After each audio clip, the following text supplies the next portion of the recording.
Channel को subscribe करना ना भूलें और हमारे ताज़ा वीडियो सबसे पहले देखने के लिए बेल आइकन को दबाएं।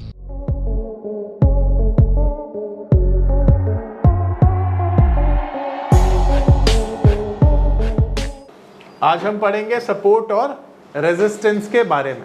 अब देखिए, सबसे पहले तो हम समझते हैं कि सपोर्ट और रेजिस्टेंस होता क्या है। तो देखो, टेक्निकल का जो मेन थीम है या बोल सकते हो बेस है ना, वो सपोर्ट और रेजिस्टेंस ही होता है। मार्केट कितना ऊपर जाएगी, मार्केट कितना नीचे जाएगी, ये सपोर्ट और रेजिस्टेंस से हम जानने की कोशिश करते हैं और इसमें सपोर्ट और रेजिस्टेंस हमारी मदद करता है। पर ये सपोर्ट और रेजिस्टेंस होता क्या है, सबसे पहले ये समझेंगे। देखिए, अभी हम एक रूम में बैठे, आप देख रहे हो कि आपके सर के ऊपर रूफ है। अब ये मान लीजिए कि आपके हाथ में एक बॉल है, या ये मान लीजिए कि आपके हाथ में, चलिए बॉल है मान लेते हैं, तो आपके हाथ में एक बॉल है, आप उस बॉल को ऊपर उछालेंगे तो क्या होगा, इस रूफ से टकरा कर ना वो नीचे आ जाएगी। इसका मतलब क्या है कि ये जो रूफ है ये क्या है, रेजिस्टेंस है। रेजिस्टेंस एक ऐसा पॉइंट होता है टेक्निकल चार्ट पर जहां से मार्केट नीचे आती है। अब ये जो बॉल है, जब ये ऊपर से नीचे आएगी तो कहां से टकरा कर ऊपर जाएगी, सपोर्ट से। यानी ये जो फ्लोर है ये सपोर्ट है, और सपोर्ट वो एरिया होता है जहां से मार्केट ऊपर जाती है। क्लियर है? यानी रेजिस्टेंस और सपोर्ट कैसे निकालते हैं ये मैं आपको बताऊंगा, बट सपोर्ट और रेजिस्टेंस दो तरह के होते हैं। ठीक है, रेजिस्टेंस और सपोर्ट ना दो तरह के होते हैं। पहला होता है प्राइस वाइज और दूसरा होता है टाइम वाइज। ठीक है, अब प्राइस वाइज सपोर्ट कौन सा होता है और टाइम वाइज कौन सा होता है, ये सबसे पहले समझेंगे। देखिए, ये आपके सामने निफ्टी का चार्ट है। अब निफ्टी का चार्ट है तो आप देखेंगे कि निफ्टी ने हाईएस्ट जो लेवल है वो समवेयर 22,800 ये लेवल लगाया, एंड 22,800 से निफ्टी नीचे आ गया। तो जो हाईएस्ट पीक होता है ना, जो हाईएस्ट प्राइस होता है चार्ट पर, इसको हम कहते हैं प्राइस वाइज रेजिस्टेंस। तो जो चार्ट पर पीक होता है प्राइस वाइज, उसे हम बोलते हैं प्राइस वाइज रेजिस्टेंस। ठीक है, अब आप देखेंगे यहां पर टेक्निकल चार्ट पर ना, आप देखेंगे ये अगस्त का महीना है। ठीक है, और आप देखेंगे कि अभी दोबारा से आप देखेंगे कि अगस्त से लेकर यहां पर अगर आप देखेंगे तो ऑलमोस्ट अप्रैल जो है हाफ बीत चुका है। तो आप देखेंगे यहां से अगस्त, सितंबर, अक्टूबर, नवंबर, दिसंबर, जनवरी, फरवरी, मार्च, अप्रैल, तो कितना महीना हो गया, 1 2 3 4 5 6 7 8 9, ऑलमोस्ट 9 मंथ का ये टेक्निकल चार्ट है आपके सामने। अगर मैं इसे यहां से गिनूं और यहां तक गिनूं तो इस चार्ट में कितना एरिया कवर हो रहा है, 9 मंथ। तो ये 9 मंथ पे हम जो भी सपोर्ट ड्रॉ करेंगे ना, इसी सपोर्ट को हम क्या बोलेंगे, टाइम वाइज सपोर्ट। तो टाइम वाइज सपोर्ट हम लोग टाइम से कैलकुलेट करते हैं और प्राइस वाइज रेजिस्टेंस प्राइस को देखकर करते हैं। ठीक है, अब यहां पर समझ लीजिए कि ये जो प्राइस वाइज 52 वीक हाई पर जो भी रेजिस्टेंस आता है, हमारे लिए वो टेक्निकल चार्ट पर सबसे बड़ा रेजिस्टेंस बन जाता है, क्योंकि सबसे ऊपर जो पीक होगी वो सबसे बड़ा रेजिस्टेंस होगा। उसके बाद जो पीक होगी वो उससे छोटा रेजिस्टेंस होगा, और उसके बाद जो हाइट या पीक होगी वो उससे छोटा रेजिस्टेंस होगा। ठीक उसी तरह से जितना टाइम ज्यादा कवर होगा वो ज्यादा बड़ा रेजिस्टेंस बन जाएगा या सपोर्ट बन जाएगा, और जितना कम टाइम कवर होगा उतना ही छोटा सपोर्ट बनेगा या रेजिस्टेंस बनेगा। एग्जांपल के तौर पर मान लेते हैं यहां पर हमने एक सपोर्ट ड्रॉ किया जिस सपोर्ट में केवल 3 महीने का टाइम कवर होता है, और दूसरा हमने सपोर्ट ड्रॉ किया जिसमें 6 महीने का टाइम कवर होता है। तो कौन सा बड़ा सपोर्ट या रेजिस्टेंस बनेगा, जहां पर 6 महीने का टाइम कवर हो रहा है। यानी जब ज्यादा टाइम कवर होगा तो वो ज्यादा बड़ा सपोर्ट रेजिस्टेंस बन जाएगा, और छोटा टाइम कवर होगा तो वो टाइम वाइज छोटा सपोर्ट रेजिस्टेंस बन जाएगा। मेरी बात समझ में आ रही है सबको, आ रही है ना? तो इसी तरह से सपोर्ट और रेजिस्टेंस को हम, अब देखो, एक पहले मैं ना एक लाइन के थ्रू आपको बताता हूँ सपोर्ट रेजिस्टेंस हम कैसे ड्रॉ करते हैं। ठीक है, तो यहाँ पर ऐसे मान लेते हैं, हम इस तरह से 3 एग्जाम्पल लेते हैं। मान लेते हैं अभी स्टॉक का प्राइस यहाँ पर चल रहा है। ठीक है, ये प्राइस चल रहा है यहाँ पे, एंड प्राइस यहाँ से टकरा कर नीचे आ जाता है। तो अभी ये एरिया क्या हो गया, रेजिस्टेंस हो गया। पर यहां पर जब ये यहां से नीचे आया तो यहां से टकराकर सपोर्ट लेकर ये ऊपर गया, तो अब ये एरिया क्या हो गया, ये सपोर्ट हो गया। अब ठीक इसी तरह से ना यहां पर अब इस बारी इसने इस रेजिस्टेंस को ब्रेक कर दिया और यहां से ये फर्दर अपसाइड दिखा देता है, तो ये क्या हो गया, ये लेवल हो गया ब्रेकआउट। यानी कि जहां पे रेजिस्टेंस ब्रेक होता है तो उसको बोला जाता है ब्रेकआउट लेवल। और ब्रेकआउट पे आप क्या करते हैं, बाय करते हैं। ब्रेकआउट पे क्या करते हैं, बाय करते हैं। अब यहां से टकराकर ये दोबारा रेजिस्टेंस फेस करके नीचे आया, तो अब ये रेजिस्टेंस 2 बन गया टेक्निकली। अब जो पहले रेजिस्टेंस था अब वो सपोर्ट का काम करेगा, ध्यान रखना। अब ये सपोर्ट का काम कर रहा है क्योंकि ये यहां पर वापस आकर रीटेस्ट, इसे कहते हैं रीटेस्ट करना। तो यहां से जब ये ऊपर से नीचे आया ना तो इसने सपोर्ट को रीटेस्ट किया, देन ये ऊपर की तरफ मूव करेगा। तो इसी तरह से सपोर्ट और रेजिस्टेंस के ऊपर हम बाय और सेल के डिसीजन लेते हैं, ठीक है। जब मेजर सपोर्ट आता है तो आप क्या करते हो, बाय करते हो, और जब मेजर रेजिस्टेंस आता है तो आप क्या करते हो, सेल करते हो। पर उसमें भी और बहुत सारी चीजें आपको देखनी होती हैं, केवल सपोर्ट और रेजिस्टेंस को देखकर बाय सेल नहीं होता, बल्कि उसके साथ और भी हमें कॉम्बिनेशन चाहिए होते हैं, जैसे बेरिश पैटर्न चाहिए, बुलिश पैटर्न चाहिए, वॉल्यूम चाहिए और बहुत सारी चीजें, ठीक है। ये पर बेसिक चीज थी, ये समझ में आया सपोर्ट और रेजिस्टेंस क्या होता है, ठीक है। अब यहां पर ना इसको ड्रॉ करने के लिए हम छोटा सा काम करते हैं, सपोर्ट और रेजिस्टेंस को स्ट्रेट लाइन से ड्रॉ किया जाता है। यहां पर आप देख रहे हो कि जितने भी मुझे हाईज और लोज एक लेवल पर मिलेंगे मैं उसको कनेक्ट करता चला जाऊंगा। एग्जांपल के तौर पर यहां पर निफ्टी का चार्ट है, तो मैं इसे इनफैक्ट आपको ट्रेंड लाइन से ड्रॉ करके दिखाऊंगा ताकि इसमें गलतियां कम हो, ठीक है। सो अब मैं यहां पर क्या करूंगा, मैं ट्रेंड लाइन की मदद से इसको ड्रॉ करूंगा। तो आपने क्या करना है, टेक्निकल चार्ट पर जब आप प्रैक्टिस करते हैं ना तो आप क्या करेंगे, आप यहां पर जाएंगे, देखिए ये ट्रेंड लाइन है, इसको ना सेलेक्ट कर लोगे आप। कैसे सेलेक्ट कर लोगे, यहां से। अब इसका कलर जो भी आपको अच्छा लगता है आप सेलेक्ट कर लेना, ठीक है। इसको थोड़ा थिक कर लेना यहां से, और अब यहां पर कर्सर रखकर ना आपको देखना है कि कितने कनेक्शंस आपको मिलते हैं। देखो अगर मैं यहां पर रेजिस्टेंस ड्रॉ करूं तो एक छोटा रेजिस्टेंस यहां पे बन रहा है, तो एक रेजिस्टेंस हम यहां पे ड्रॉ कर सकते हैं, ये बन गया, स्ट्रेट लाइन से ड्रॉ हो गया, ये रेजिस्टेंस था, ठीक है। अब इसी को मैं आगे तक ले जाऊंगा ना तो आने वाले टाइम का ये सपोर्ट बन जाएगा बहुत बड़ा, ठीक है। अब इसी तरह से ये टेक्निकल चार्ट में मैं और कर्सर रखकर देखता हूं और देखता हूं कि यहाँ पर हाई मेरे को ज्यादा से ज्यादा पॉइंट कहाँ मिल रहे हैं, तो यहाँ पे मिल रहे हैं, आप देख सकते हैं। मैं दिखाता हूँ आपको, फिर इसे हाईलाइट भी कर दूंगा। देखो यहाँ पे मैंने कर्सर रखा और यहाँ से ना बहुत सारे, देखो 2 पॉइंट यहाँ तक मिले, तीसरा ये मिला, चौथा ये मिला, 5वां ये मिला, इस तरह से। देखो अब ये बन गया मेरे लिए, क्या बन गया, सपोर्ट बन गया, क्योंकि मार्केट में प्राइस अभी ऊपर है।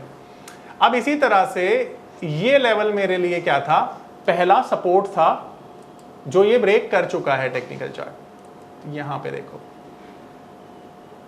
ये क्या है, ये सपोर्ट था जो टेक्निकल चार्ट ने ब्रेक किया, ठीक है। अब यहां पर आ जाते हैं हम।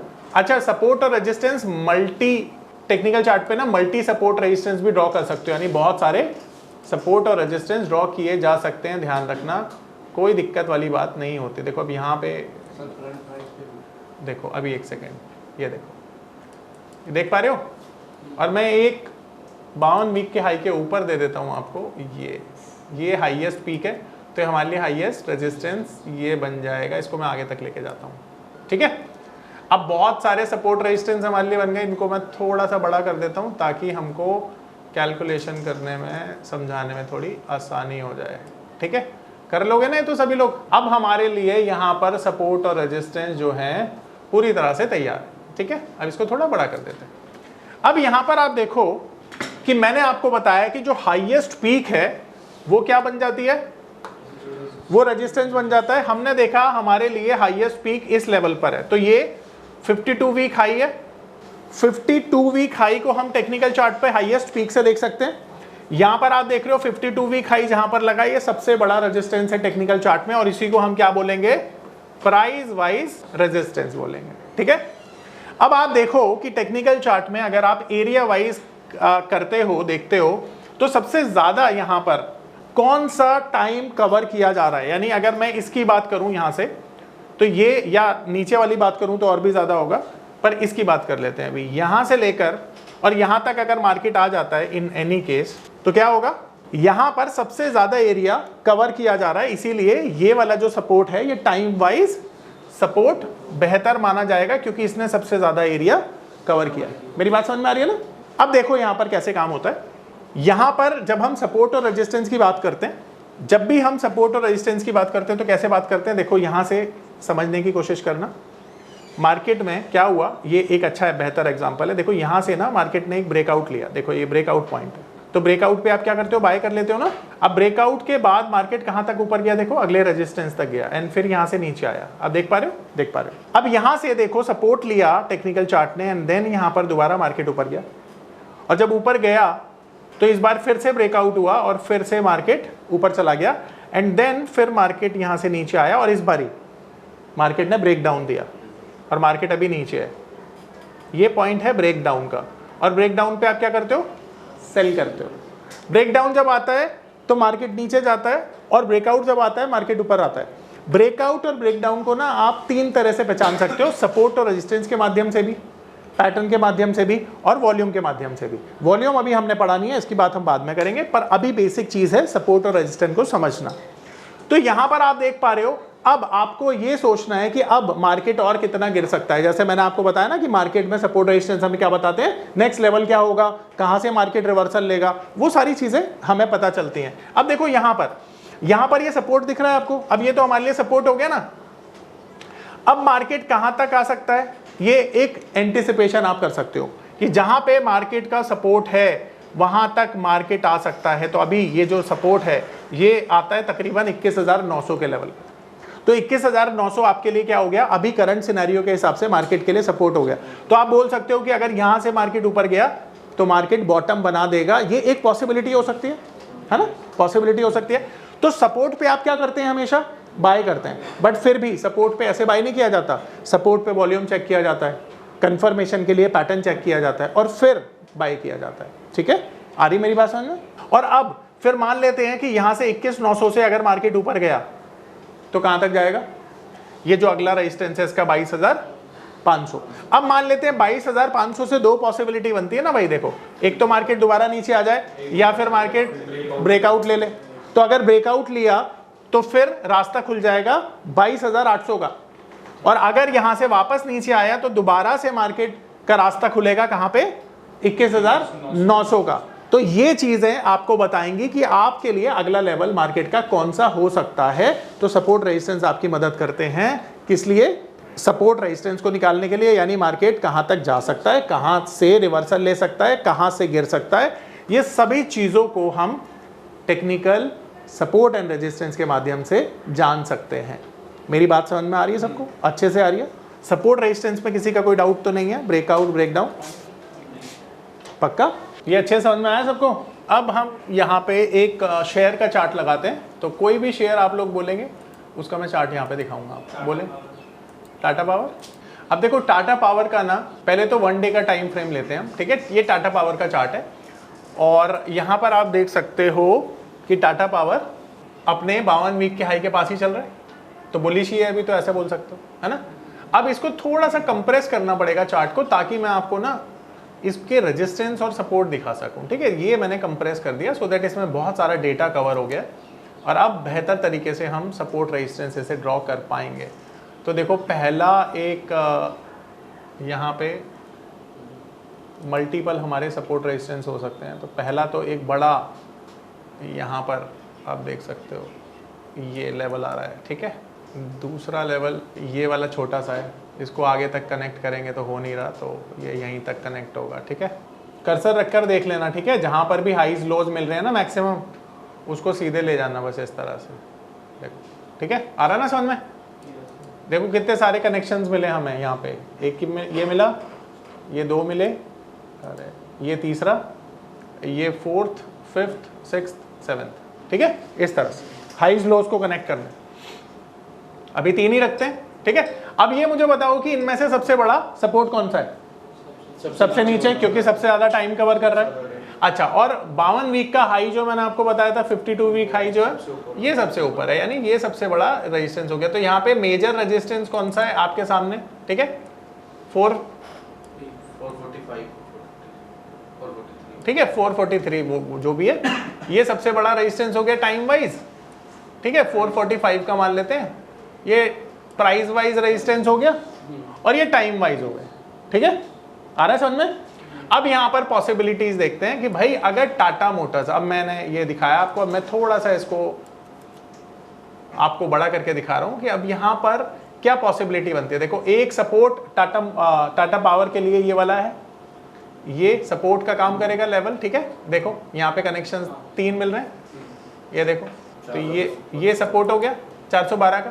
तो अगर फॉर एनी रीजन अगर टाटा पावर 412 को ब्रेक करता है तो कहाँ तक जाएगा, देखो वो फिर यहाँ तक जाएगा, ये अगला सपोर्ट बनेगा टाटा पावर के लिए, ये वाला, तो ये सपोर्ट बनेगा, अगला सपोर्ट कहाँ बन रहा है ना, और फिर इसके नीचे गया तो फिर पॉसिबिलिटी यहाँ तक आएगी, ठीक है, यहाँ तक। देखो मेरी बात समझ में आ रही है सबको। और फिर उसके बाद अगर यहाँ पर गया तो ये फिर पॉसिबिलिटी बनी, तो मल्टीपल सपोर्ट रेजिस्टेंस बना सकते हो आप, है ना, तो ये मल्टीपल सपोर्ट हो गए। अब जैसे इसे एक बार दोबारा से ऐसे समझते हैं ब्रेकआउट ब्रेकडाउन के लेवल से, तो आप देख सकते हो कि यहाँ पर क्या हुआ, यहाँ पर मार्केट ने एक ब्रेकआउट दिया, ये ब्रेकआउट लेवल था, फिर मार्केट ने अगला ब्रेकआउट किया एंड देन मार्केट ने यहाँ पर रेजिस्टेंस फेस किया एंड अब यहाँ पर ये सपोर्ट को रीटेस्ट किया।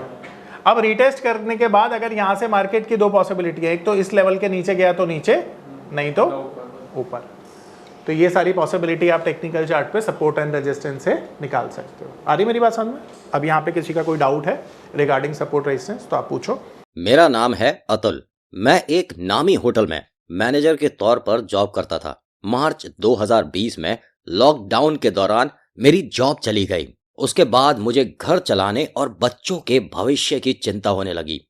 फिर मैंने शेयर मार्केट के फील्ड में ऑनलाइन कुछ करने का प्लान किया, लेकिन मुझे शेयर मार्केट का ABCD भी नहीं आता था। फिर मैं एक ऐसे प्लेटफॉर्म को खोजने लगा जो मुझे घर बैठे सही और सरल भाषा में शेयर मार्केट में ट्रेडिंग करना सिखा सके। तभी मुझे मिला NIFM का online education platform www.onlinenifm.com। NIFM के ऑनलाइन एजुकेशन प्लेटफॉर्म पर बहुत से ऐसे कोर्स थे जिनसे मैं अपने स्टॉक मार्केट में इन्वेस्टमेंट और ट्रेडिंग के सपनों को पूरा कर सकता था, जैसे कि stock market trading beginners course, NIFM certified smart investor course, advance level smart investor course, technical analysis course, fundamental analysis course, options trading strategies, research analyst certificate course, diploma in financial market course और ना जाने ऐसे बहुत से course उपलब्ध हैं। फिर मैंने www.onlinenifm.com की साइट पर जाकर NIFM का NIFM certified smart investor course को ऑनलाइन परचेज किया, जिसको सीखने के बाद मैंने जाना कि शेयर मार्केट से पैसा कमाना कितना आसान है। बस आपको एक सही प्लेटफॉर्म की जरूरत है, जो है www.onlinenifm.com। NIFM के ऑनलाइन प्लेटफॉर्म की वजह से मैंने लॉकडाउन के दौरान शेयर मार्केट से अच्छी इनकम भी जनरेट की। थैंक्स NIFM, जिसकी वजह से आज मैं एक होटल मैनेजर से प्रोफेशनल ट्रेडर बन पाया। कॉल 8588868475 और विजिट www.onlinenifm.com।